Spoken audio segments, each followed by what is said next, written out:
Coming up on this episode of Nintendo Cartridge Society. Go to jail. Go directly to jail. Do not pass Pokemon Go. Do not collect $200. Pay me for the door repair charge. So the Nintendo Cartridge Society repairs the door with you.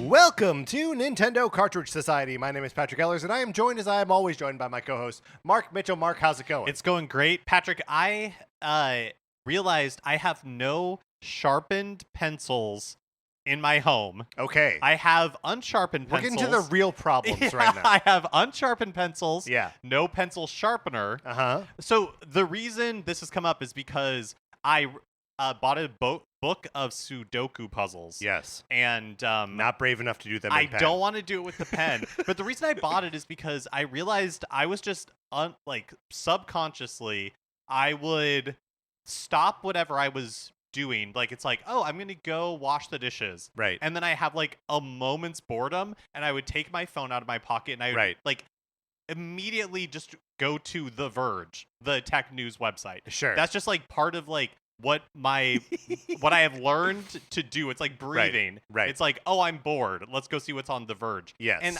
so I've been trying to like minimize notifications on my phone, like minimize distractions. And so I bought this book of Sudoku puzzles because I want to have something to occupy like my mind or my time that is not on a screen. Yes. So, but I don't have a pencil. Right. Well, get a pencil. I know. Or, get a Sudoku app for your phone. No, I don't want to do that. Do you have I'm not looking to steal one. Yeah. I'm just wondering, do you have pencils in your home? Yes. So you use pencils often? No. But we do have you pencils. Have sharpened pencils. We have sharpened, ready to go at a moment's notice. We have sharpened pencils ready to go at a moment's notice. We've got like the separate eraser ready to go at a moment's notice. And we have pencil sharpeners. Multiple. Oh my goodness. I hate to say this. You guys are a bunch of nerds. You take it back. I want to know, Mark, have we reached the point now where we are no longer commenting on the fact that we are auditioning new phrases from The Legend of Zelda? As I was doing the cold open there, I was like, uh-oh, the joke's a little esoteric and the Zelda quote is esoteric. Like, it's just 13 seconds of nonsense at the beginning of the episode. It shocks me a little bit every time. Like, I see it in the show notes. I know what you're going to read. Yeah. And yet I still feel taken aback every time it happens. Right. It's alarming. So I just want the listener to know, like, we hear it. We know it's not right. But we'll get it. Like, we got to get through these. Yeah. How many lines were there in Zelda 1? I don't know, like 60 or something. Oh, okay. So it's only like a year of this. No. We do 100 episodes a year. We'll get through it. We'll cruise this in. Cruise this, and we might even just decide stop. not to at some point. We might just stop. Who knows? But yeah, no, we definitely have pencils and other writing implements. We are like an office supply, school supply kind of household. Like that's we may drop into like light crafts at a moment's notice. Oh yeah, I'm sure you guys got like protractors, compasses. All right, you're trying to call us nerds again. What are those? I see what's happening. What were those?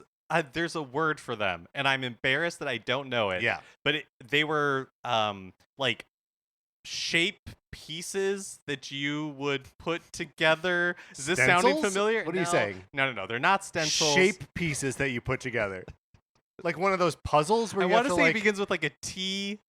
Like a T-square? Oh, I don't think so. That's an architecture It's something we tool. like did in 6th grade. It's desperately unimportant. We don't need to dwell on it anymore. Right, but someone is going to write in. It starts with a T and you did it in 6th grade.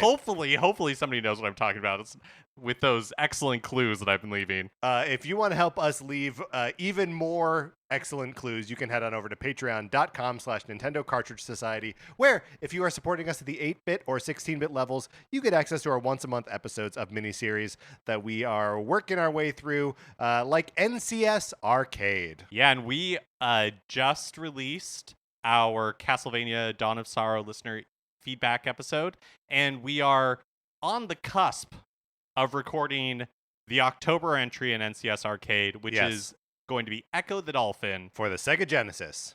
Pray for us. We are playing that on Nintendo Switch Online. Mark, of course, am using my Sega Genesis gamepad for the Nintendo Switch. Easy breezy. I got those 3 buttons, baby. A, B, and what's this? C? A C button? Innovation. That's right. Sign up and listen to us talk about Echo the Dolphin. Mark mentioned the listener feedback episodes.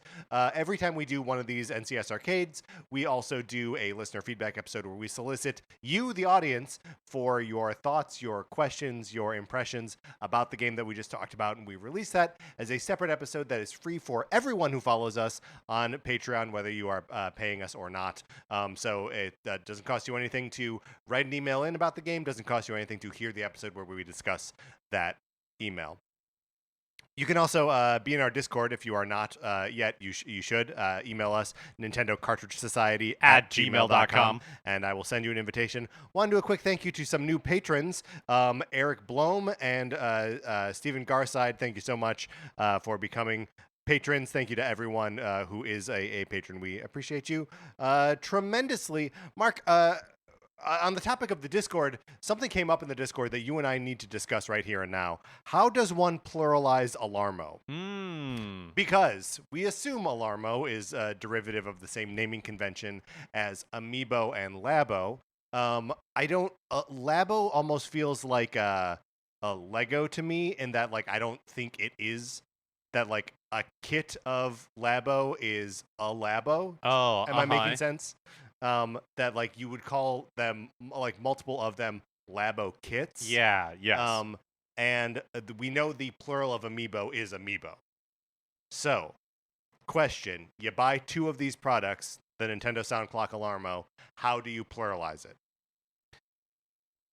So, couple options, straight out of the mind shoot.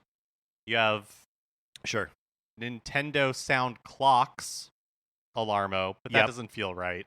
It does have that very nice, like, attorneys general, that internal, like, logic to it that's fun. But I will agree that it requires you to say the whole name of the thing. Yeah. And then there's Alarmos. Like, I have multiple Alarmos. Yeah. But that doesn't feel right either to me. I think that this is a Labo situation where if you were constructing a sentence, you would want to construct it in a way that you could say, I have multiple Alarmo clocks? Right. Do you then like have to like name it?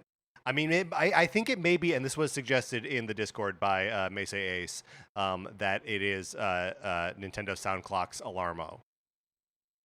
I have multiple. Oh yeah, me? I have 2 of the Nintendo Sound Clocks Alarmo. But that feels bad. Like, as in a sentence, it's a disaster. I think we have a real internal struggle, like, show-wide about what to do with Alarmo, because sometimes we're saying the full name. I know. Sometimes we're just calling it Alarmo. What do you do for... I almost wanted, like, the joy... Like, it's... Like, Amiibo seems right, where the plural is still just Alarmo. Right. I have 2 Alarmo. Also, it launched with multiple Amiibo. Right? Right. And so did Labo, right? With multiple Labo kits. So, like, Nintendo gave us the language. And for whatever reason, Nintendo Sound Clock Alarmo, a.k.a. Alarmo, feels more conceptual than it feels like a name. Yeah. But I think we have to look to... I think we look to precedent. Okay. Which precedent? The one. And keep in mind that when we are discussing Nintendo, looking to the past is never a good indicator of what will happen in the future. That's true. So precedent means something sometimes, but not always. Yeah. Okay, I think I'm going with... Because I think I'm going with Alarmo. Just straight up. Alarmo Right. is... It's like fish. Or sheep. And I do this with Joy-Con too, even though I don't know that that's correct. Like, Nintendo might stylize it as Joy-Cons.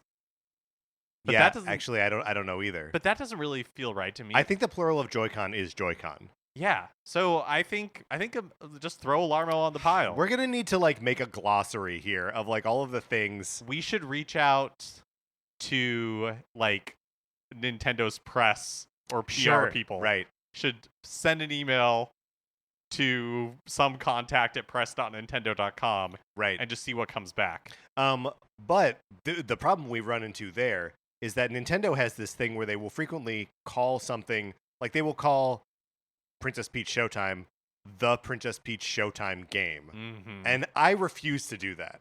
That's not something I'm interested in doing. Right. Yeah, I don't know that we have to honor the nomenclature. Right. Because we're not a Nintendo sponsored podcast or anything. Right. So we can kind of call Alarmo whatever we want. And I think I still want to know what Nintendo officially wants us, is begging us to call multiple Alarmo, but I'm calling it. I think I'm just going with Alarmo. Going Alarmo. Okay. I'm also lazy, and that's just way easier. Sure, to be like, oh yeah, we got a crate of Alarmo in the back. Yep. Actually, that feels great. Yeah. A That's also crate of natural. Alarmo. Yeah. It makes it feel like an uncountable object, like water. We have a crate full of water, a crate full of Alarmo. It does feel good. It does feel good. Yeah. We can go down to the store later and pick up a crate of water. All right, Mark, let's get into what we're actually here to do, which is far less silly than what we're currently doing. We're going to cast board games with Nintendo characters.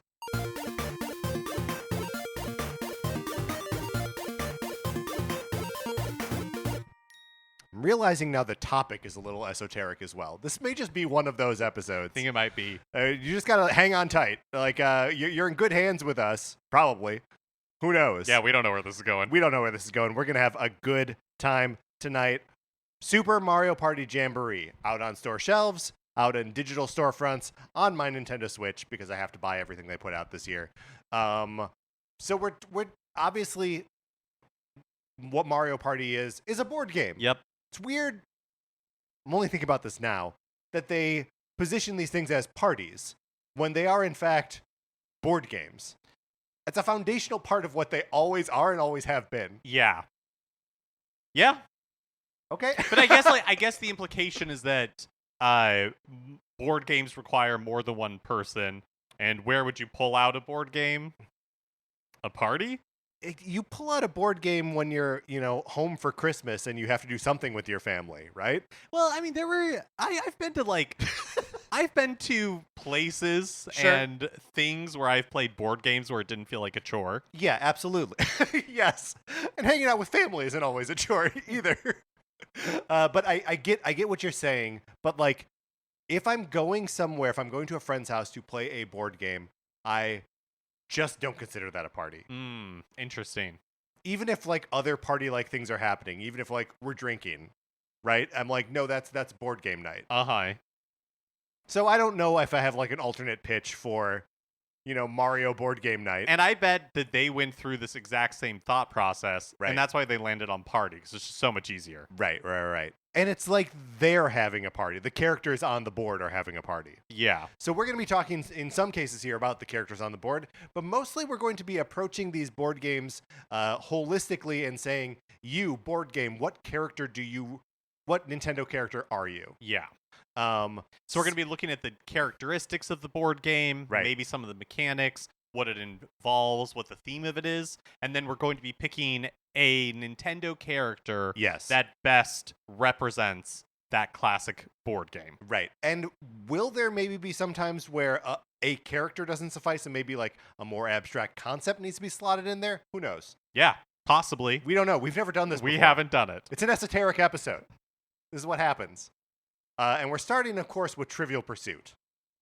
A classic board game. Yeah, if you've never played Trivial Pursuit before. Sure, this is a great thing to add on to this, yes. Yeah, it's a, because I haven't really played a lot of Trivial Pursuit in my life. You have not. I have not. Trivial Pursuit was a favorite of mine as a kid.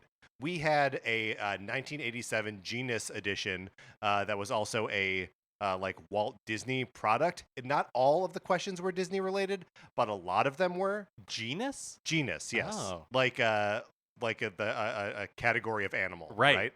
And like a lot of them, for whatever reason, is like genus 4, genus 5. That's like how generations of them are labeled. But it was so hilariously dated to 1987, where the answer to every single music question was like Cyndi Lauper, "We Are the World," Michael Jackson. It was the best. I loved it so much. So basically, the way it works is that players move their pieces around a board, and then when you land on a square, the color of the square determines Yes. what category of question you're going to be asked. And there's 5 categories. 6 categories. There's 6 categories, and then the goal is to collect a tile from each of those categories. Right, and you have to land on special squares to answer questions that are eligible for you getting those pie pieces. Yeah. Your player piece is a pie with 6 empty slots, and so you collect those all, and then move towards the middle of the board and answer one final question. And there are all kinds of house rules that you can apply to this, where we would used to do it where you had to get to the middle and then run a card, do the whole and that's answer fun. them all. But that's mostly when we're like, this is the only thing we're doing tonight, is playing one super long game of Disney Trivial Pursuit Genius Edition, where all the answers are Why Madonna. Genius Edition? I don't know. Yeah, the name is throwing me. As a kid, I thought it's a Genius Edition. Right, which is probably what you thought I was trying to say. But it wasn't. So who... Trivial Pursuit. Yes. Not a game that you played a lot as a No, kid? not a game that I played a lot. It was in pop culture a lot. Yeah. But didn't really play it. Because you and I have a monthly trivia game that we play right now. Uh-huh. We go to a brewery, a brewery, and then play trivia once a month. Yep. And I mean, not to brag here on the podcast, but the last 2 times we went, we got first place. It feels a little bit like bragging. Okay, so to brag, the last 2 times we won. Yeah, that's right. With friend of the show, Ryan Mogi. Uh-huh. So it just feels like trivia is a part of your life in some small part now. Yeah, I mean, yeah, it was not. This was not something that not part of your regular game. Not something we regularly played. Yeah, we were more of a card game family. I would play card games with my siblings and stuff like that. But Trivial Pursuit, too complicated. There was too much going on. Sure. Well, and you've got a lot of different siblings of different ages, so knowledge bases are going to be pretty different. Right. So maybe that's why that doesn't really make a lot of sense for your I do family. think I owned a Disney Trivial Pursuit that was more kid focused. Yeah. But even that I don't remember playing all that often.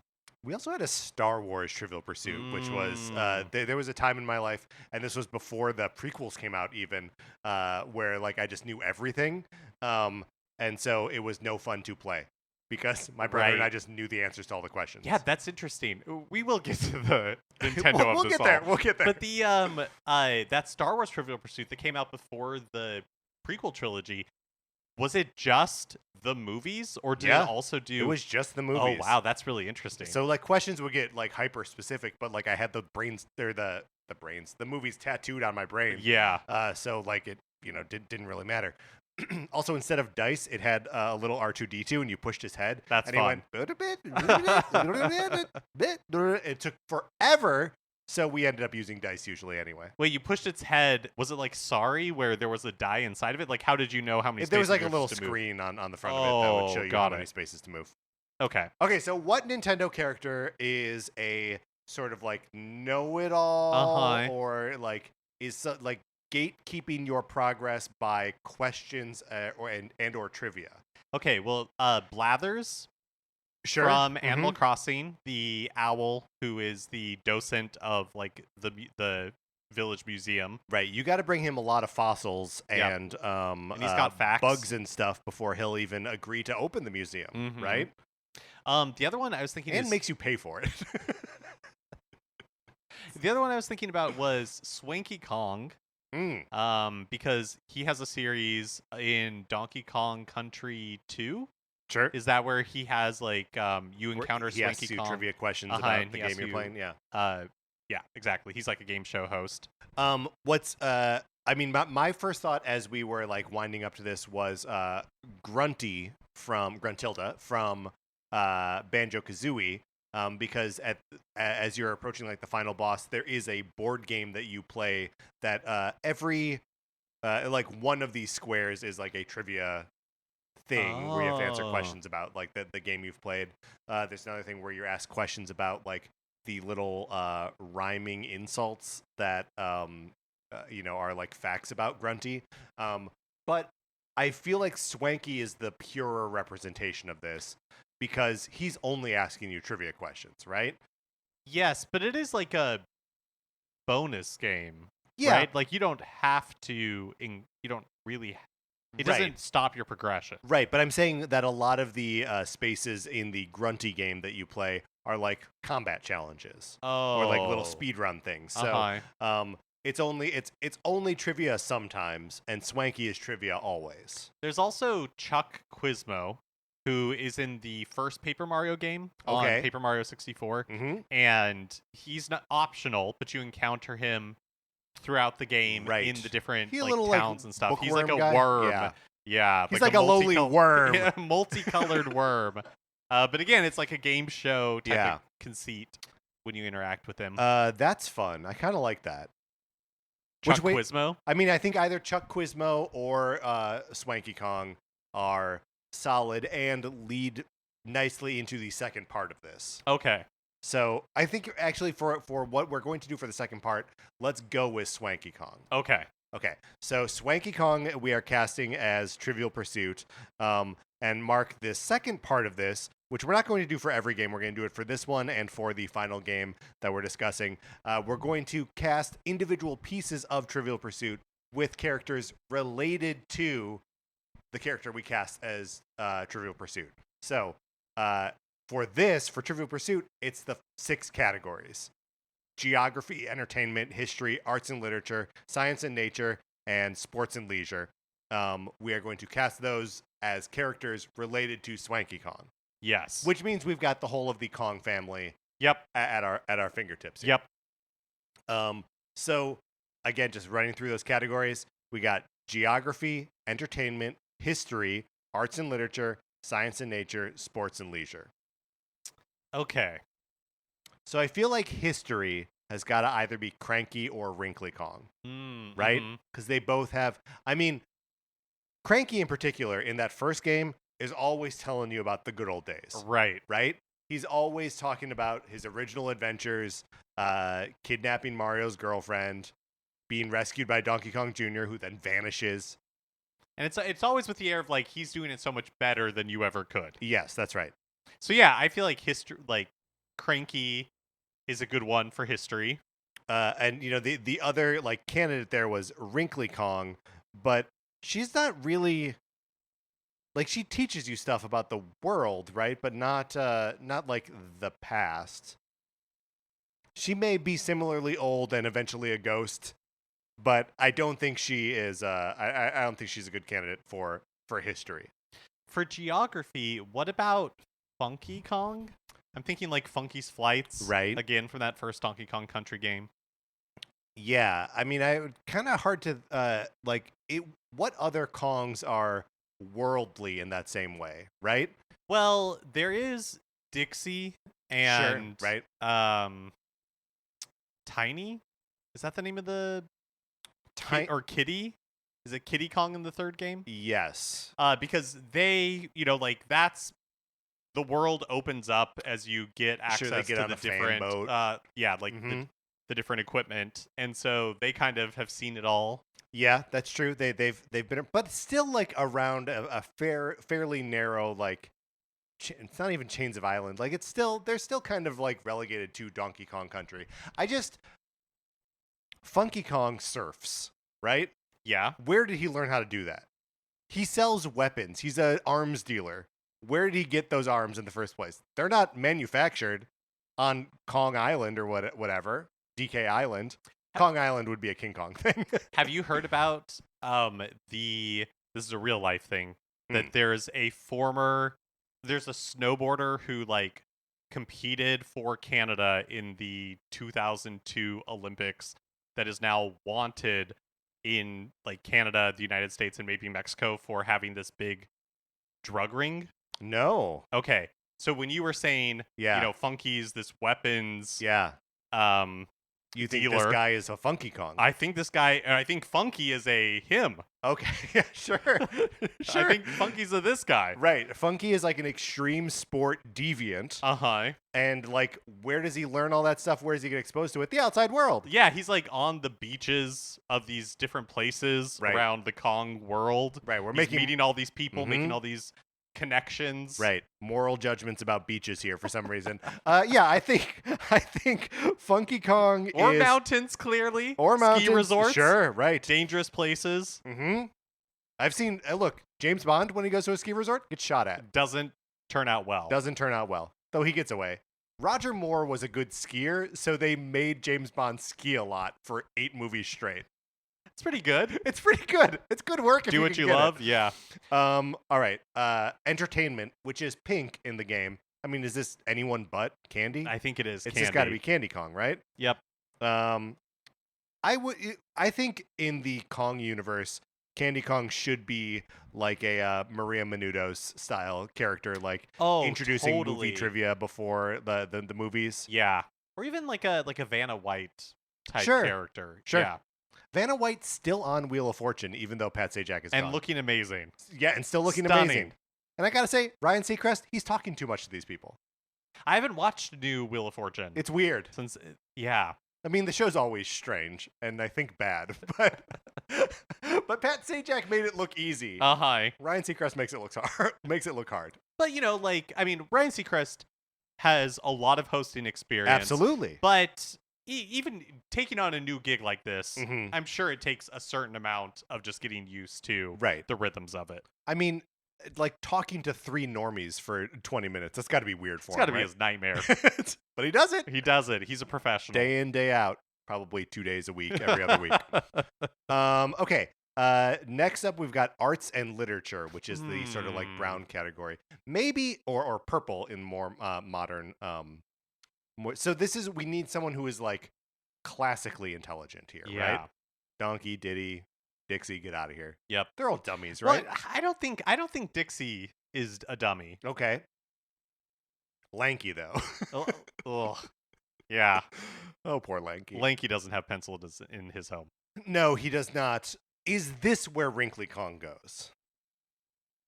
Is she going to hand you a copy of Oliver Twist and, teach you Copy about... of Oliver Twist. Yeah. Also might hand you a Nintendo 64 controller. Sure. Let you play a little Mario 64. That's right. You can hear the Mario 64 music in Donkey Kong Country 3 in Wrinkly's house. Yeah. So yeah, I think Wrinkly is a good fit for arts and literature. Okay, great. Putting that in there. Now, what do we got next? Science and nature.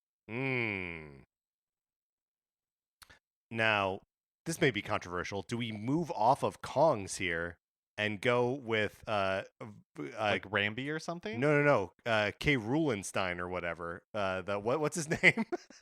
Oh, right. Baron von Yeah, I'll look it up. Yeah, I'll look it up. But it's the version of K. Rule. We think we've never really cracked this one either. I think he's like a cousin or something. You think he's a not different guy? K. Rule. Yeah. Okay. And King K. Rule and Captain K. Rule, those are 2 different guys? I think so. Yeah. I Okay. think they're all like related. Okay, great.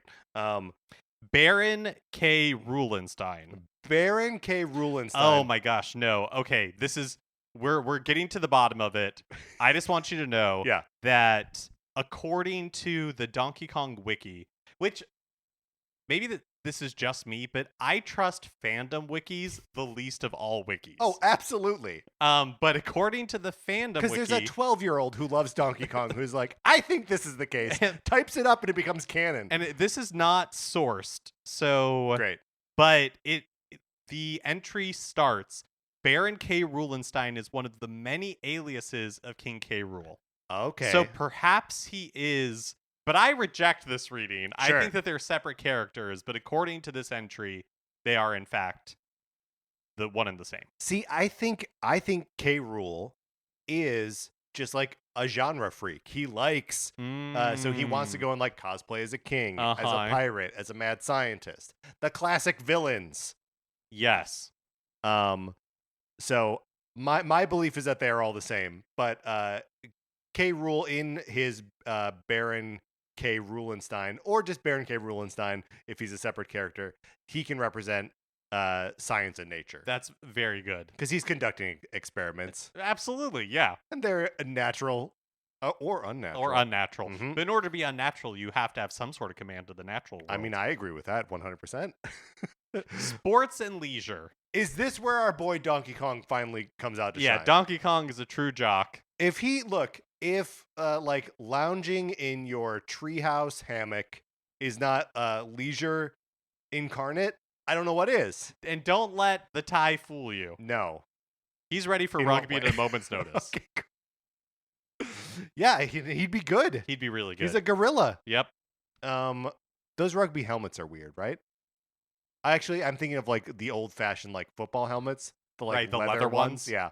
That's what I was thinking of. Rugby, they don't have helmets. I don't think they do. Is it wrong that we don't have a spot for Diddy or Dixie in this? I'm not saying it is. Yeah, maybe if were variations, if we were playing a variation of Trivial Pursuit, Sure. that there would be a place for them. Yeah, there would be a like berets and pigtails. Uh-huh. And it would be like, oh yeah, well Dixie obviously. Yeah, or there'd be like a legumes and tree nuts. Right. And that would be Diddy. Yes. Right. Because of his peanut cannon. His peanut guns, yeah.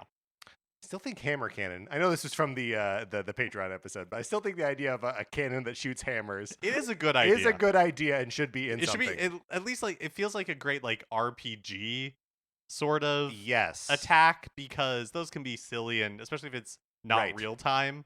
You know, if it's like it's something you're selecting from a menu and it just says cannon hammer. Like, what is that? You want to know. And I think it'd be hammer cannon. Sure. Yeah, that's right. What's a cannon hammer? That's like a hammer that like shoots out cannonballs. Yeah. Not as good, I would say. Nail gun, I guess. Okay. So Trivial Pursuit is going to be played by Swanky Kong, and the categories are Geography is played by Funky Kong. Entertainment is played by Candy Kong. History is played by Cranky Kong. Arts and Literature by Wrinkly Kong. Science and Nature played by Baron K. Rulenstein. And Sports and Leisure by our boy Donkey Kong. That's pretty good. So now we're going to move on to a new game, and these are going to be a little bit more lightning roundy in that we are going to just cast a character as the game itself. We will return to this format at the end for our final game where we break down individual pieces of it. But for now, let's cast Monopoly with a Nintendo character. Yeah, and really it's like the Mr. Monopoly of it all, right? Sure, right. The rich Uncle Pennybags. Mm-hmm. But there's also like the thing of like you're inviting a situation that you're going into debt and like developing stuff. And also the goal of it is to gather as much resources as possible to gain a monopoly in the game. Right. So I don't know if it's malicious enough, but like, do we need to go with an Animal Crossing character, specifically Tom Nook, to play Monopoly or to represent Monopoly here? Right. I think Tom Nook is a good... Yeah, actually, Tom Nook is a really good one because he is friendly. He offers you a home. He does all these things for you, but at a price. And you owe him a lot. You owe him a lot, but totally interest-free. Yeah. I mean, like, that money now is always worth more than money later, right? And if you never want to pay it back and you just want to stay... Right, he's fine with that. Yeah. He's never going to break your thumbs or send you to jail. Send you jail? No, send you jail. Send you jail! Yeah, so, like, there is something about Tom Nook that is way friendlier than what, like, Monopoly as a concept is. But, I mean, it's just... the whole thing has to be, like, Animal Crossing related. Because, like, there's something so, like, chance or community chess about Animal Crossing, right? Where just, like, things will happen. People will show up to your door, or you'll run into someone, and they'll be like, oh my god, I need to buy a toilet from you. Or, like, can you help me find my lost thing? I feel like the piece that's missing from that, though, is the other side of Monopoly, which is the inherent greed of it all. Sure. And, like, there's, like, so many negative things that happen in Monopoly unless you are one of the players that are dominating, and there can only be a very few of those. Right. So in some ways here, it sounds like we want someone who is more expressly greedy, where it seems like Tom Nook is just like providing a financial service to a community. Right, and he's sly. Don't get me wrong. Tom Nook is sly. But like, is he sly? Like he tricks you into going deep into debt, Uh-huh. but then again, like allows you to pay off at your pace. Uh-huh. I mean, I almost think that it's like, like the the blight from Breath of the Wild, or Uh-huh. like Bowser or something like that, like a more just obviously villainous character. Well, I mean, we said greed a couple times. Is this an obvious Wario? Mm. Could be that we're dealing with an obvious Wario here. And Wario is a really good pick because, in the WarioWare games, there's Wario Inc., where he's a game developer, and there are other people that can benefit from his greediness. Yeah. But ultimately, he's looking out for number one. Right. So yeah, maybe it is Wario. Oh, okay. So it's Wario. Wario it is. Wario it is. Tom Nook, you've been booted from being Monopoly. There was a minute mark where I had wanted to maybe talk about the individual tokens from Monopoly, but then realized that none of them have any personality. But Wario's got such a good cast. Yeah. You know? You'd be like, is Ashley that Scotty dog? Like, who knows? We'll do that for the 9-volt is the iron. We'll do that for the next time a WarioWare game is released. Yeah, there we go. Mona the thimble, obviously. All right, next up here we got Scrabble. Okay, Scrabble. We didn't really interesting. talk about how our relationship to Monopoly, but we're just going to blow past it. And we'll because we talked about our relationships to Trivial Pursuit. Well, is there anything you want to say about Monopoly? I only that I want to register that I feel like Monopoly has generally among board game people and just like adults kind of a bad rap for being like the infinite game you played in your childhood, where like people would be like, oh, you don't, like you land on someone's Broadway with a hotel and you're just like, oh, I mean, just give me that property and we'll call it even. None of this call it even stuff. Like if you're playing the game to win it, then it's a good game. Yeah, I haven't played Monopoly as an adult. Sure. I really can't remember the last time that I sat down and actually played Monopoly and followed the rules. Yeah. Because isn't there also a rule where like you can bid on if you don't buy a property when you land on it, it goes to auction. And so any of the other players can buy it. And I think that has the potential to also make it fun. Yeah, it absolutely does. But I've never played that way. Like It's been so long since I played Monopoly. I don't really have any feelings about it one way or the other. I also got to say that I greatly prefer the card game Monopoly Deal. It's a great card game. I've never played that. Oh my god, Mark, we got to play Monopoly Deal. It's the best. I love it so much. But now we're not talking about Monopoly anymore. No, we're past it. We're talking about Scrabble We're in a now. Scrabble world now. How do you feel about Scrabble? I like Scrabble. Uh-huh. Have you ever played Bananagrams? Yeah. Okay, I like Bananagrams better. I do too. I find Bananagrams less intimidating. For sure. Yeah, because Bananagrams is about like speed. Yeah. Whereas Scrabble really is like the chess of word games. Somebody, like you Sometimes you say stuff, Mark, and I'm just like, yes. Mark saw through the Matrix on that one. He identified a true ism about the universe. Just because, like, you could sit there for a really long time, yes, thinking about your move and how to maximize the amount of like damage you can do on the board, increasing your score, blocking other people out. There's strategy in it as well. I don't love Scrabble. It moves a little too slow for me. See, I feel like it moves slow too, but I feel like that's just because I move slow at it. When you play Scrabble against someone who plays Scrabble, you'll get destroyed every time because I'm just playing a word I can think of. Right. They're playing a word that like scores well and lands on like the double and triple word or letter scores. And it just like, I'm going to get this. It exposes a lot of my insecurities and that I'm just not good at Scrabble. Yeah. So who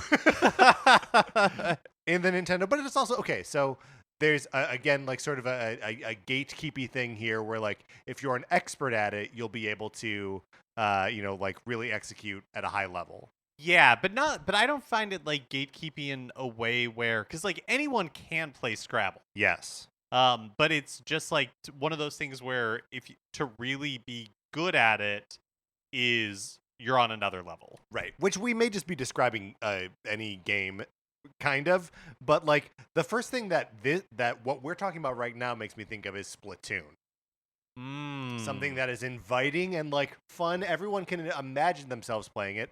You're throwing stuff down on a board, right? Trying to cover as much of it as you can. Yes. So like, is Scrabble Judd? Well, following that logic, Yes, which I like a lot, but where my mind went to with that is Smash Brothers, because that has a professional sure, like scene, as and so Splatoon does, yeah. But there's like such a you're right. That's totally. But my mind went to Smash Brothers and like Master Hand. Right.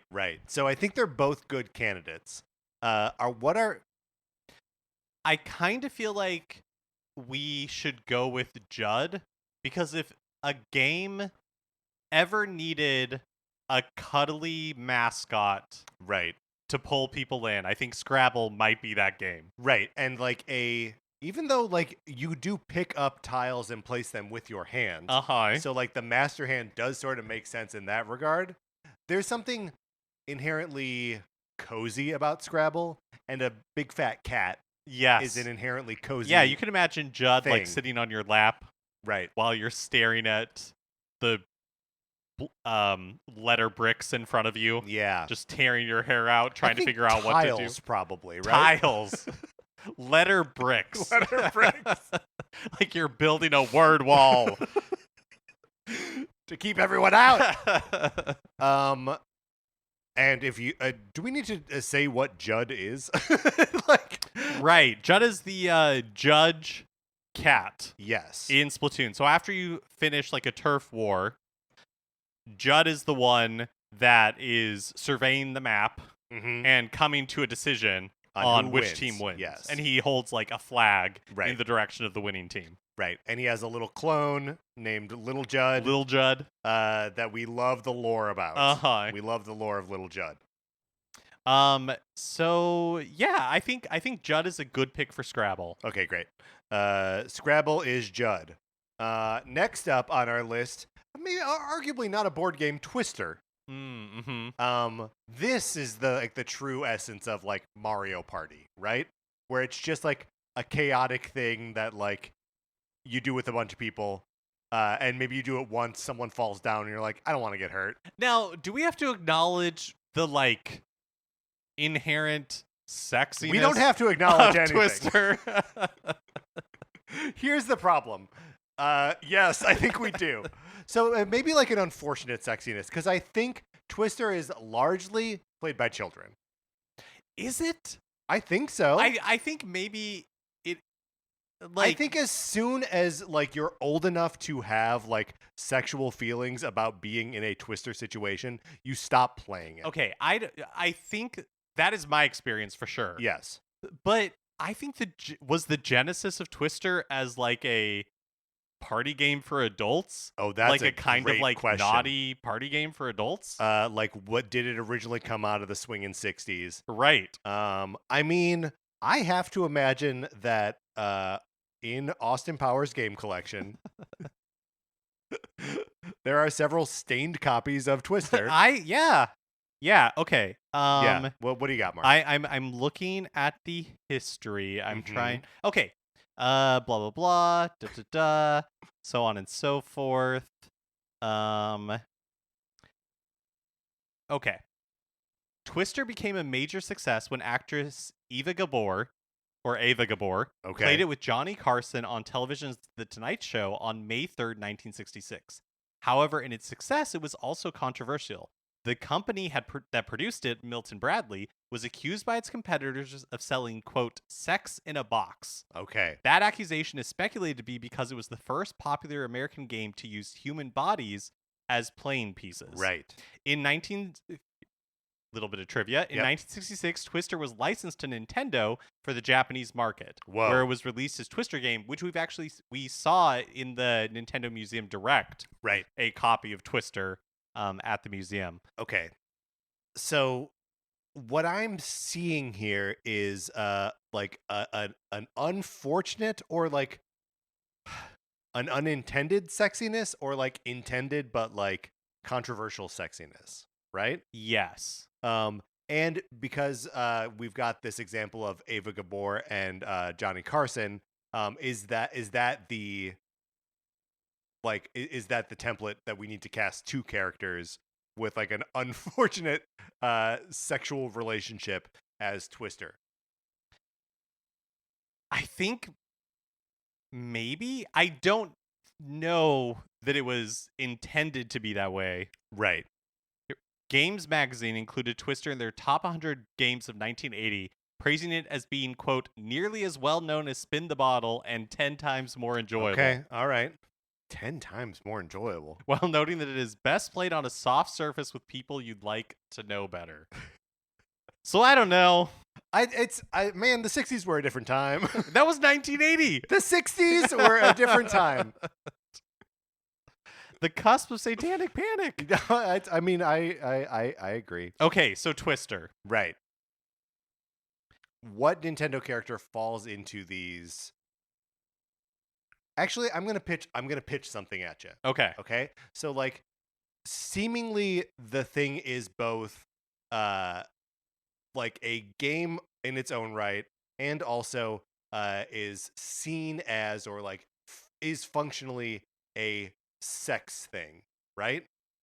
And maybe that's coming from not the game creators, maybe that's coming from the players, from like the game playing audience. Okay? I'm following you. So, my suggestion here, we put the super crown on Bowser. It's Bowsette. Remember Bowsette? I remember Bowsette. I think that's brilliant. So Bowsette, for those of you who mercifully missed this moment in time, when New Super Mario Brothers U Deluxe was released for the Switch, one of the new player characters is Toadette, and when she gets an item called the Super Crown, she becomes Peachette, something confusing etymology that forms where a toad becomes a princess-like character. And the thought was, what happens when other characters get this crown? And the one that the fans ran away with was, what happens when Bowser gets the crown and turns into like A voluptuous woman. Yeah, leather mama. Uh-huh. And that is Bowsette. Yeah. I think that is the perfect mapping. I think Twister has to be Bowsette. Fantastic. Is this the first appearance of Bowsette in one of these casting things that we've done? Definitely like the first time we've taken it seriously. Yes. Also, maybe the most we've talked about sex on this show before. And Twister, for that matter. Oh, absolutely the most we've talked about Twister. Not the film Twister, which is also sexy. Pepsi, baby. What are you going to do? Yeah, nothing. All right, moving on to the next game here, Battleship. Mm-hmm. Also another one that maybe is like a misnomer to call a board game, right? Well, it is a game that is played on a board. It's played on two boards. It's a boards game. Battleship is a game where each player has their own grid, and neither one can see each other's. Right. And then you place battleships on this grid, and then you take turns going back and forth, like saying coordinates, and you're trying to locate ships. And if you can, the ships are of different length. And then if you can destroy all the ships on the board, then you win. And there's also a little bit of a component of when you sink, when a specific ship is sunk, you are to identify which ship was sunk. Oh, this is another one that I don't know I ever played with the real rules, but that makes sense that you would do that. So you would say, you sunk my aircraft carrier, and then you would know that you'd taken the 5 thing off the board. Yeah. And obviously you see in the commercials, the kids say you sunk my battleship, and that's because that's the name of the game, right? So that's why that's the one that always like gets in there. But Battleship, what's your relationship to Battleship? Yeah, another one that I remember playing or dabbling with really at friend's house. Yeah, I don't remember owning it. It's not a game that I remember fondly. I mostly remember the commercials for Electronic Battleship. electronic talking Battleship. Yeah. Yeah. How about you? That's almost like Nintendo Sound Clock Alarmo. We had a set of like travel battleships that we would play on road trips, but mostly I find Battleship boring. That it's like a little bit too tedious for me, and I'm just like I don't success in Battleship feels like luck to me. Yeah. So what Nintendo game and therefore what Nintendo character is going to represent Battleship for us? Well, Prince Sidon comes to mind from Breath of the Wild just because Sure, he of likes the ocean water. Right. connection. The ocean connection really good. This is the Zora Prince. The difference being though, I really like Prince Sidon. Right, very charismatic. He's a charmer. Battleship, not that charming. Not that charming. What about Andy from Advance Wars? Okay. So I'm mostly taking this not necessarily off the character of Andy himself, but just off the concept of Advance Wars, where it's like a strategic thing, feels kind of slow. You just gotta like keep plugging away until it's done. Yeah, that's interesting. I haven't played enough Advance Wars to really have an opinion on it. Sure, but I do like that. I do like Andy. I mean, it does feel like it's missing the. I mean, obviously they're both like militaristic, but it's missing the like focus on the naval part of it, which you really got to with Prince Sidon. Well, like what other examples of ocean, like naval stuff is there really? Like, there's lots of airships. There's the Koopa Kids, right? And all of their individual airships. Do we ever know like who is the like head of the like airship armada? Like, is there one of them that like specifically commands the airships? I don't think so, because I always think of like Bowser as being the commander, and then all of them just being underlings that maybe are in command of their individual ships, but not like a greater fleet. Right. And I mean, they just like being mean. What was? Yeah, that's right. What was the? Remind me the name and previous guest of the show of the navigator robot in. Yeah, Navcom. Navcom. Yeah, that's right. From Star Tropics. Mm-hmm. Yes, that's not bad because he definitely submarine is one of the ships in Battleship. Battleship may be Navcom. He is robotic by nature. Mm-hmm. He's not expressly violent. No. But he would follow orders. That's true. And Star Tropics is a game that is difficult to love, but not impossible. That's right. Slow. Yeah, I think Navcom is the way to go. Navcom from Star Tropics. The little robot who looks like Rob the Robot, but is different, and who guessed it on the show one time. Yep. All right, next up, Candyland. Mark, you have never played Candyland, is that right? I have no memory of ever playing Candyland. This is fascinating to me. I probably have at some point, but it wasn't a game. I don't even think we owned it. Like, it wasn't a game that. It's not a game that means anything to me. So Candyland is like truly a game that plays itself, right? Like, all you do is draw cards and then move to the space that it tells you to move to. And so if there's like any, it is definitely like a kid's game, a game for kids to understand like what it is like to take turns, to follow rules. And most of its joys are in like the character drawings on the board, and the fact that literally anyone can play it. So maybe it's like Nabbit or one of those other characters that were introduced, that are basically like the characters that you give to your 3-year-old so that way they can play along with you, but they can't die. Right. By that token, is it Kirby? Yes. Kirby, a character in a game series expressly designed for new players to be very gentle, and still be like I mean, this is how it's kind of different from Candyland. Hot take, I guess. Kirby's better than Candyland, but that like it's not totally devoid of like gameplay mechanics, right? Like Kirby Right. still is a game that you play. But I would say in Kirby's original form, Yeah, you're right. You still controlled Kirby and you could still die and like all that kind of stuff. But it was so gentle. yes, and even like that continues into like different forms of like Kirby's Air Ride. A game that basically like plays itself. So yeah, I think this total. I think Kirby is absolutely our Candyland. Also, he's bright pink. Yeah. What are you gonna do? What are you gonna do? What is your relationship with Candyland? Um, I don't really have one. I think it's hard to have a relationship with Candyland. But did you play it growing up? Like, yeah, we had did a your family board. own it? Yeah, and like it's like one of my first memories of feeling like I'd grown out of something at like 3 or 4 years old. Being like, uh-huh. oh, there's nothing here. There's no point in actually playing the game. It can play itself. Is it when you're playing Candyland? Yes. Are there spaces on the board where things happen? Yes. So there are character spaces, right? And if you draw a card like for that character, you go directly to that space. So those spaces are special. And there are also some where like you get stuck in them, where like you get stuck in the taffy or whatever, and you have to draw a specific color in order to move.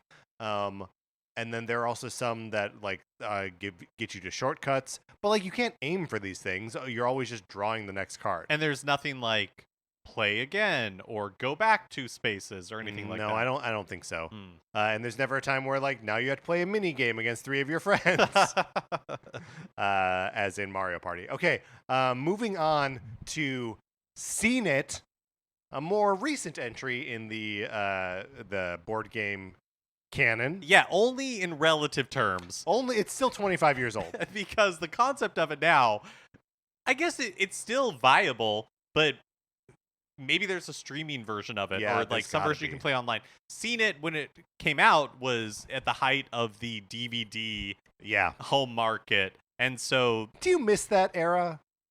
I owned a ton of DVDs. Yeah, me like too. I collected because we talked about in not this episode, we talked in the listener feedback episode Yes. for Castlevania Dawn of Sorrow. We talked about Which is available for free for everyone on Patreon. right, if so you you can follow us. hear Yeah, this. You can hear it. Yeah.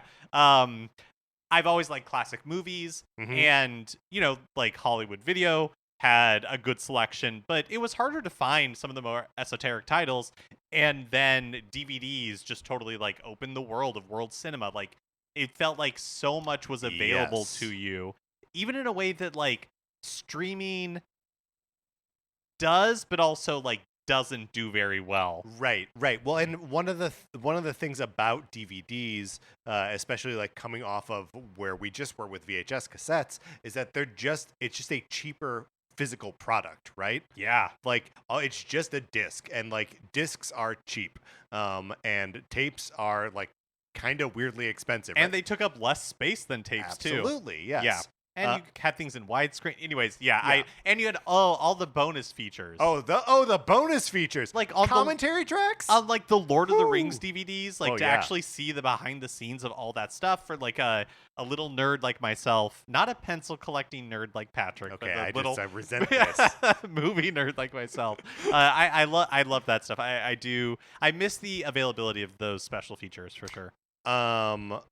But Seen It in particular is a like movie trivia-ish game, right? Like your familiarity with the movies that they're asking questions about will help you, but in a lot of ways, what Seen It would do is like present little snippets from movies, sometimes with like a character like erased or with like a line of dialogue deleted or something like that, and then ask you a question about that scene. Yeah. And that's how you progress through the game. Although, Mark, I don't know about you, but like we would do a ton of just Seen It quick play, where it just like you just have it do a barrage of questions. Yeah, without like the board or anything. Forget the board. I'm Uh-huh. actually not interested in that. Yeah. I just want us all shouting at the TV. Yep. And then also, not unlike Guitar Hero, eventually they started doing really more specific ones where it wasn't general Right. movies, it was specifically Lord of the Rings or Star Wars or Right. like Disney or whatever. There was a for Ryan Mogi's birthday one year, we went to a house in Arrowhead, Lake Arrowhead, and they had a copy of Seinfeld Seen It, and Clara and Ryan and I were playing. Actually, we were all playing, but it really came down to Clara and I in like a knockdown drag out fight over who knew Seinfeld better. It was amazing. It was the best. It was the best Ryan's birthday ever. So yeah, I mean, I love Seen It. And if there's a copy of it anywhere, I always want to play. Yeah, I haven't played for such a long time, but it would be really fun to find one or find a way to play it again. They're probably on YouTube or something like that. It probably is, yeah. Okay, so Seen It, who represents a sort of like pop culture obsessive perspective within the Nintendo universe? Oh my gosh. Let me ask you this. We already kind of talked about him, but is this a spot for 9-Volt? He's not general pop culture. Like, is he a less of a Seen It, more of a Played It? Yeah. Right? Right. Also, why haven't they done a like Nintendo Seen It called Played It? Yeah. Put that on the potential topic episode list. All right, there we go. So the topic is just why haven't they done this? Yeah, that's right. Okay, great. Yeah, 9-Volt is really good. 9-Volt tentatively. Because I just want to explore. Are there other Nintendo characters that are really like pop culture obsessed? I'm struggling to think of any. It doesn't feel like a space that they really play in that often. Right. Well, because like how many Nintendo characters exist in like the contemporary world where pop culture exists? Right. Or even not even the contemporary world, but a world where movies exist or, like television exists. Not that many. Right. I mean, like there are TVs in the world of Pokemon. Uh-huh. Right? Because there's always like a GameCube hooked up to one or something. Yeah. And Splatoon. Like that is all about trends and pop culture and that kind of stuff. Yep.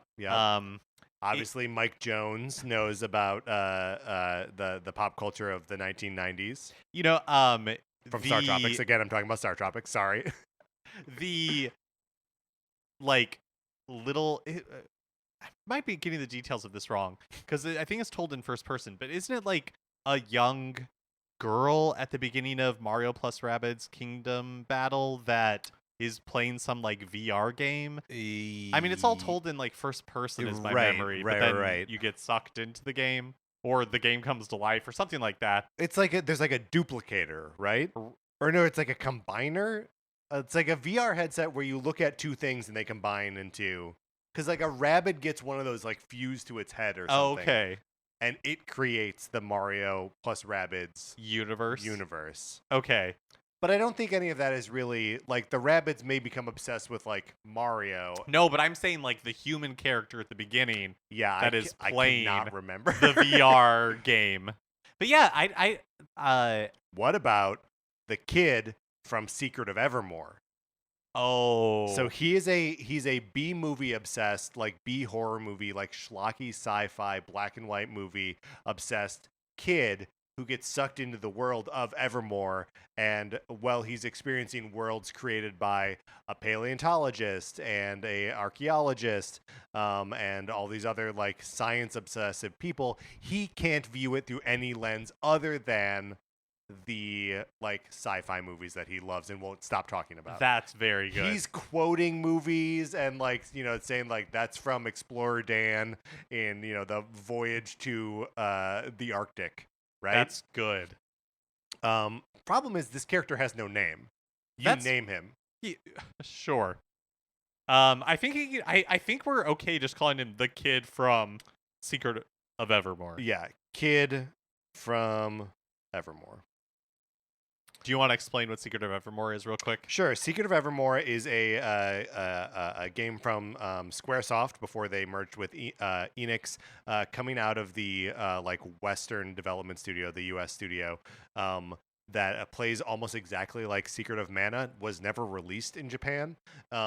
You play as a kid and a dog who, like I said before, gets sucked into a universe created through like the minds of these like old timey genius types, and then you have to escape it. And the dog changes his form with the different worlds you go to. It's a really inventive and like fun game with a cool magic system called an alchemy system, where you're collecting different materials and like you level those things up by using them. It's all very cool and good, if not like too slow. And there's a lot of just like 1992 in that game. So That would be a fun surprise to see on Nintendo Switch Online for the Super Nintendo someday. Yeah, that would rule. Luckily, I have a cart, so we can play it anytime we want. All right, Mark, we're heading into our final game here, if you can believe it. And it is Clue. Yep. Oops, /Cluedo. Mark just dropped his phone. Yeah, Cluedo. If Mark, you ever played a game of Cluedo? No. Yeah, neither have I. It's the English version, right? Yeah. European in general. Yeah. Version of it. And I've had the like name explained to me before, but it doesn't make any sense to me. Clue is a perfect name for the game. Yeah. Elegant, even. I also think that the characters are slightly different between versions of the game. That's right. And also, there are so many versions of Clue nowadays that the character names and their occupations and all of that are very different. So we're kind of going to be basing this off of the film from the 1980s. Yes. It's hard not to. It feels like the film is an iconic piece of like Clue lore, that like any other competing Clue lore is just. I mean, you got Christopher Lloyd. Yeah, it's also a static. Martin Mull. It's also a static thing that we can just point to. That's a great point. Yes. To say that this is the version. Tim Curry. I mean, it's an amazing cast. It's an amazing cast. But first, we have to discuss who will personify the game itself. We are going to come up with a different incredible cast. Clue. Okay, so we got like a murder mystery. It's a scary kind of thing. Nintendo doesn't do much in the way of scary. No, my mind immediately goes to Famicom Detective Club. Right. But I think we very quickly get ourselves in trouble. We back ourselves into a corner there. Yeah. Because how many character names can you remember? How many character names plus? Yeah, exactly. Right. Plus character types. There's so many cops. Right. So many cops. And they're all like kind of weird. Okay. I also don't want to like give away who the Smiling Man is. Right. Like, right. We have an entire episode to do that. Whole episode. So go listen to that. Luigi. Because Luigi's Mansion. You got the spooky aspect. You got a great cast for us to pull from. Because in selecting Luigi, we are also selecting like the Mario cast of characters, right? Okay. So that's good. Let's just like hang out on that for a second, because like we've not really discussed much in the way of Zelda here. Is there a like spooky Zelda character who could represent Clue as a whole? So the mystery aspect of it. Right. Like, is this a place to do like Happy Mask Salesman? Right, but he's not really like.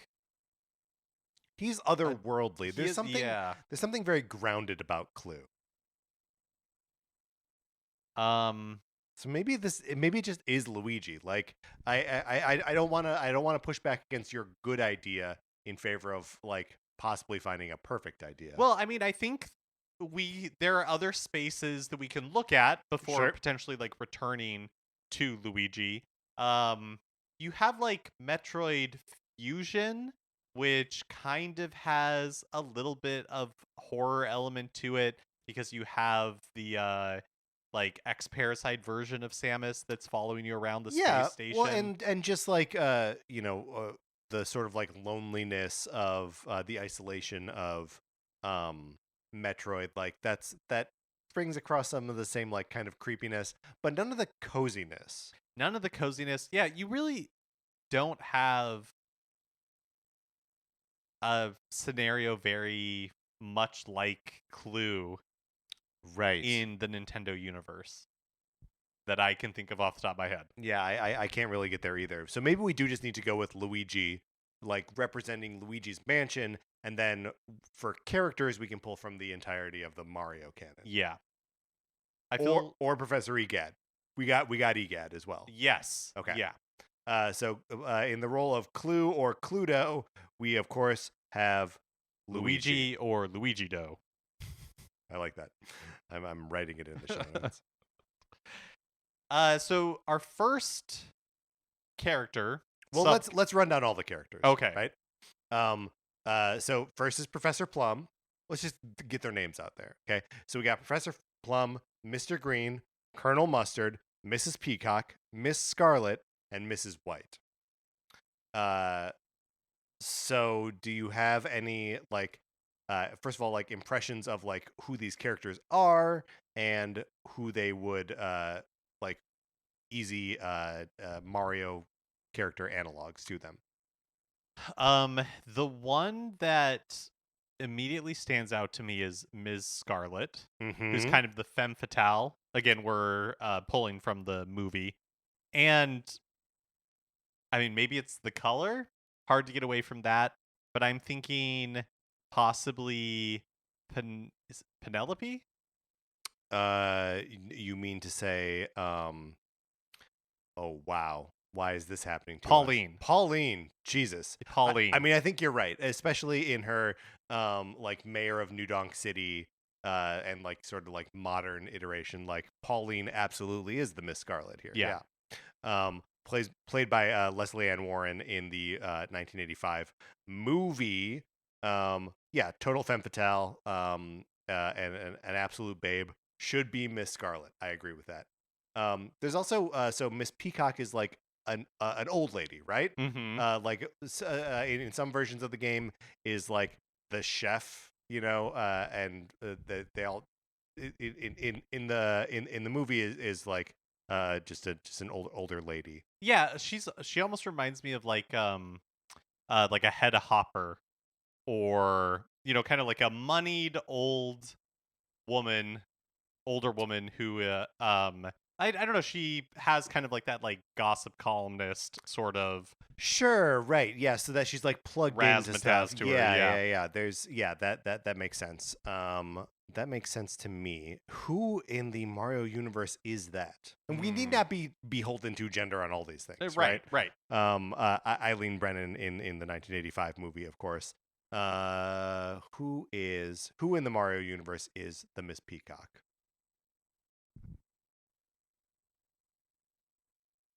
I mean, is this a spot for Professor Egad? He's not. No, he's too like eccentric. He doesn't really fit here, I don't think. Well, in the movie, she's pretty eccentric. She is, but she's kind of more. It feels like the wrong kind of eccentric. She's she's like excitable. Yeah, excitable. That's a good word for it. Maybe we got to come back to Miss Peacock. This one feels hard for whatever reason. Well, I think that age is also difficult because there aren't a lot of like older characters. Totally. That's absolutely why I went right to Egad. What do you think about Bowser Jr.? Toadsworth? Wait, okay, sell me on Bowser Jr. Excitable. Uh-huh. Full stop. That's Okay, it. That's I mean, yeah, I mean, you're not wrong. Let's put him in as a maybe. Okay, yeah, so maybe. That's right. I still think we should come back to it. I think you're right. Okay. Now, yes. Colonel Mustard could be a Toadsworth. Colonel Mustard could be a Toadsworth, played by Martin Mull in the movie. The thing is, like, he is a military man, right? And is Toadsworth a military man? No, he's an advisor. He's an advisor. An advisor. Right? So, like, has a role in the government. Right. Right. And in wartime, potentially could be a minister of war. Boy, do you think Toadsworth is a minister of war? I think if time's called for it, yeah, that he would step up. He might be, yeah. What about Captain Toad? He's captain is like a military title. Actually, wait a minute. Why is he Captain Toad? Captain of what? Maybe captain of the squad, like the explorers of the Toad Brigade. Do they? Is it an official title? Yeah. Like, do the rest of them have titles? I don't think so. And if you're the captain of a squad, I guess you can be like captain of a cheer squad. Right. So I guess maybe. Yeah, or like a captain of a football team. Sure. So maybe he was elected by the other members. Got it. To be the captain of the squad. Right, and they only have like the one elected office. There's no like treasurer or Right. whatever. So it's Right. just captain. Yeah. So they don't want to call him president because then they'd have to elect a vice president as well. Okay. Then they'd have to follow like all the rules of meetings and Right, and there's only like 5 of them total. So Uh-huh. like that's an inefficient way to run the Toad Brigade. yeah. Okay. I'm satisfied with that answer. It means that his title is like I don't think we can take it as seriously as like Colonel. Right. Okay. Are there other Toadsworth, not bad, a distinguished gentleman, Uh-huh. right? Which is how the character is portrayed in the movie. I mean, truly a military commander is Bowser. Bowser has armies. Right. Bowser And he is does have commanding them. armies. Right. And that's hard to ignore. But like, unless he's the murderer, Professor Plum not evil. Although Oh, you mean Colonel Mustard? that is yes. Yeah. I'm sorry. Yes, Colonel Mustard not evil. Bowser unequivocally evil. Yeah. Although all these characters have the potential to be the murderer, so maybe they're all evil. Right. Is murder always evil? Probably. Asking big questions on the show tonight. Yeah, that's right. We're grappling with a lot. Who represents this board game? Whether murder is ever justified. That's right. We And were- even we- if it's we run the justified, gamut. is it not evil? Yeah. Um, I lean towards. Well, yes. well, here's another like angle that we could take on Colonel Mustard, and again, I don't know that there is a Nintendo character for this, but he also reminds me of kind of like an adventurer, as in like somebody who Sure. explores uncharted areas and was previously like in the military, but it's not necessarily like a military Sure. lifer. Is like a retired colonel Uh-huh. who now like It's safaris. like a big game hunter Yeah, or something exactly. like I mean, and in this case, I feel like we're steering back into Captain Toad. that. I think maybe. I think Captain Toad. kind of like an aged up Captain Toad. Right. So Captain Toad Senior. Yes, Captain Toad Senior. Okay, great. Captain. I hope they do an old man Captain Toad at some point. I think that'd be good. Let's touch on Mr. Green now. Michael McKean's character from the movie Clue. Straight laced. Straight-laced, like a seemingly a like I think he works for the IRS, or at least that's what we're led to believe. Uh-huh. It's revealed that he's like an FBI investigator. It's also everyone is being in the movie. Everyone is being blackmailed for like a secret. And in the movie, his secret is that he's gay. Which like it's 1985, so like okay, Right. Whatever. But Mr. Green is also in the original version of Clue/Cluedo is the Reverend Mr. Green. Oh. So there's like some sort of, and I think maybe this would be more fun to play with than pretend closeted homosexual Mr. Green, right? Who is also a cop. Who's also a cop, yes. Because if we're in the Mario universe, we're talking about who's the most likely to be a cop. It's Mario. Well, yeah, I mean, that is 100% true. I also, we have to contend with the fact we've already cast Luigi as the game itself. He should be Mr. Green. He should be. But unfortunately, he cannot be Mr. Green. Yeah. He's just too good at being Cluedo. He's just too good at being Cluedo. So the Reverend Green. The Reverend Green. Mm-hmm. Is this Rosalina? It is. It is. Yeah, Great. it's absolutely Rosalina. So, Open and shut. Yep. And what because she has this like Celestial. Yep. Otherness about her. She's connected to the universe, and she has this story time where she's reading over the good book, which is just a book of her own memories. Yeah, the Reverend Mr. Green is Rosalina. Now, Professor Plum. Interesting. This, I think, could be EGAD. I think absolutely this is EGAD, played by Christopher Eccentric. Lloyd in the movie. Yes, absolutely eccentric, sort of out of his mind. I'm looking for like the original description of Professor Plum, absent-minded professor character who rolls last in the game. Did you know this? Professor Plum is supposed to go last. Yes, I did know in this. turn order. Mhm. What? That's wild. So I think that leaves us with Mrs. Peacock, who we tentatively have in as Bowser Jr., Right, flighty. and Full then stop. Mrs. White. Right, Mrs. White. We need more. We haven't talked about at all. We haven't talked about it all. Right. Portrayed, at least in the versions that I'd played growing up, as like, a maid wearing like a traditional maid outfit, not like a French maid, like sexy outfit, although she does in the movie, but more just like the more matronly kind of like maid. Right. Well, in the movie, that's Yvette. Yvette is the French maid character. Oh. And Mrs. White is played by Madeline Kahn. Of course. And she's like the widow character. She's got that famous that she hates Yvette, Yes. flames on the side of her face. That charming monologue. But so yeah, there's like a grief-stricken quality to that character.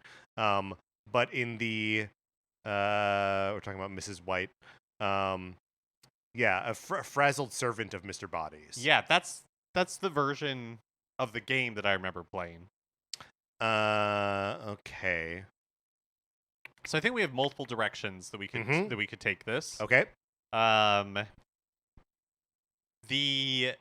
Okay.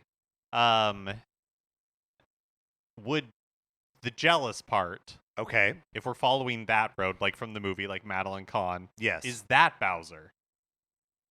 Sure, because we know Bowser always going after, always seeking the affection of someone who doesn't want to like give affection back. Is more interested in Peach after she turns into an elephant version of herself in Super Mario Brothers Wonder. We've seen that. Yeah, it's not Bowser. But Bowser's not like, but we do see him cry a fair amount, right? Like at Super Mario RPG, he's crying all the time. Yeah, he's a very sore loser. A very sore loser. Yeah, Mrs. White may be Bowser. Going off of the movie version. Yeah. But the frazzled maid of the body estate. Who's a frazzled? I mean, Toad. Toad, yeah. We already have a Captain Toad in here, but like Senior, a more dignified one. That's right. I forgot. I mean, hard to argue with just Toad, right? Yeah. For this, I'm writing it in tentatively that Toad would play Mrs. White. So now back to Mrs. Peacock. Right. What is our game description of Mrs. Peacock? The game description of Mrs. Peacock is she's the grand dame and middle-aged woman who nearly always maintains her dignity, rolls fifth in the game. She's depicted in Clue Master Detective. She's depicted as an elderly ornithologist with a specialty in birds of prey. Huh. Let's see. In the film, Eileen Brennan, wife of a U.S. senator who's accused of taking bribes. Okay. What about in? I'm gonna have to look up the character's name, but I'm thinking of like the ghost woman in Paper Mario. Do you know what the kind of like fuck someone? Do you know what I mean? Yeah. In Thousand Year Door, right? Yes. Right. Her name is Mark's looking it up, so I'm not even gonna speculate because I can't remember. But in the Thousand Year Door remake, if you're trying to do some platforming and she's in your party, you gotta swap her out because she'll block your vision of the platform you're trying to jump to. I'm furiously typing. I am. Mark Yeah, is typing I'm so fast. Trying to find this. Her name. She's almost like a diva, though, right? Like she's a She's a singer. You're right. You're right. Yeah. Okay. Which is not really what I think of. Madame Flurry. Madame Flurry, yes. But like there is some of like the right vibe there. But I think of Madame Flurry as so much more like cool and like in control of a situation, whereas Mrs. Peacock, I don't want to let go of that flighty thing, right? Right. We got there real close with Bowser Jr. I don't want to let that laser accuracy go at this point. All right, so who else in the Mario universe maintains her dignity, Flighty. flighty, High-strung. accused of taking bribes. This is a hard character type. Yeah. Maintains dignity despite the fact that everyone's always doing something to like throw off that dignity. Mm-hmm. Now, is this... Well, no, I was gonna say Wario, but that's not right either. No, that's definitely not right. But is it Waluigi? Obviously, we know Waluigi to be like a romantic, right? Like that's sort of the one character trait that Nintendo puts forward for him. Mm-hmm. But in a sort of like meta sense, he's always appearing in things without ever starring in something. Yeah, right? that's true.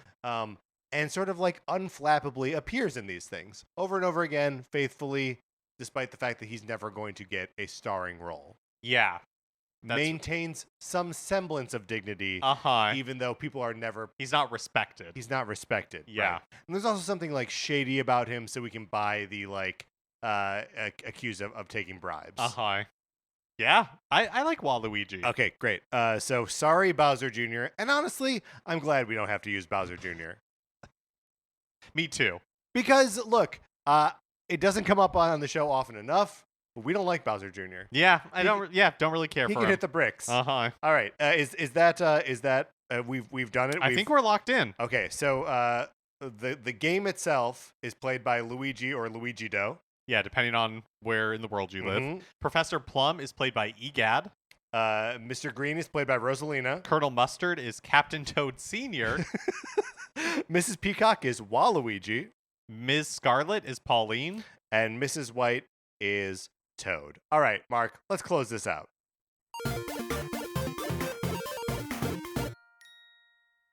All right, Mark, were there any board games that like we didn't get to that like you wish we had discussed, even if not to like cast them as like Nintendo characters, like and any other like big ones that you feel like we missed or? Ooh, I mean, chess, checkers. No, those come on. classics are out there. Like Go, Jenga, Othello. Connect 4. Is Jenga a board game? I mean, in as much as Twister is a board game. Yeah, I guess Jenga, if Scrabble is played with letter bricks, then Jenga is played with, brick tiles. Bricks? Block tile. I'm sorry I asked. I didn't have anywhere to go. All right, that's going to do it for this episode of Nintendo Cartridge Society. If you have a board game that you would like to cast as a Nintendo character, email us, Nintendo Cartridge Society at gmail.com. Or maybe there was a character in like Cluedo, or one of these other ones that was so obvious that we just blanked on. Right. Would love to hear your alternate We were castings. struggling with Clue, I think. I think that I like where we landed. But it took us a while to get there. It took us a while to get there. Thank you so much for listening to this episode. Thank you to our 16-bit patrons, Connor McCabe, Patrice Millette, Kyle Seaborn. We appreciate you. We appreciate everyone who's listening to the show, engaging with us in any way. One of those ways is by being in the Discord. If you are not already there, email us, Nintendo Cartridge Society at gmail.com, and we will let you in. Anthony DeLuca made our logo. Our theme music is provided by 8-Bit Betty. You can get more of his music by going to 8bitbetty.com or by listening right now. For my co-host, Mark Mitchell, this is Patrick Ellers, saying thank you for listening.